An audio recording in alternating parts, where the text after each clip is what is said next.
জুলাই গণঅভ্যুত্থানে হাসিনা পালিয়ে যাওয়ার পর রাজনীতি, অর্থনীতি তথা সব ক্ষেত্রে বিরাট পরিবর্তন এসেছে। এর প্রভাব পড়েছে ঈদের নতুন টাকার বাজারেও। যে কারণে বাংলাদেশের কেন্দ্রীয় ব্যাংক বাংলাদেশ ব্যাংক ঈদে নতুন টাকা ছাড়ার ঘোষণা দিয়ে সংবাদ বিজ্ঞপ্তি প্রচার করার পরও হঠাৎ সেখান থেকে সরে এসেছে।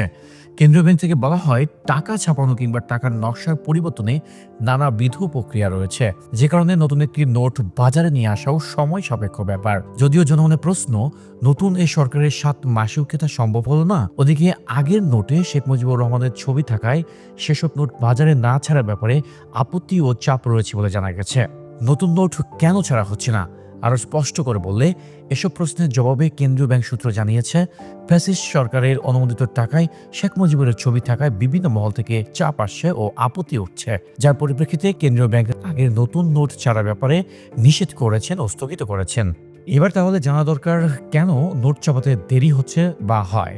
এ প্রশ্নের প্রেক্ষিতে টাকা ছাপানোর সাথে যুক্ত এক কর্মকর্তা জানান, 190টি দেশ টাকা ছাপানোর কাগজ কিনে থাকে বিশ্বের মাত্র 8 থেকে 10টি কারখানা থেকে, যার ফলে চাইলেই এত দ্রুত নকশা পরিবর্তন করে নোট ছাপানো সম্ভব নয়। এছাড়াও টাকার মান ও নিরাপত্তা বিবেচনা করে ভালো মানের কালি, ডাইজ, ছাপানোর সব সরঞ্জাম বিদেশ থেকে আনতেও সময় প্রয়োজন।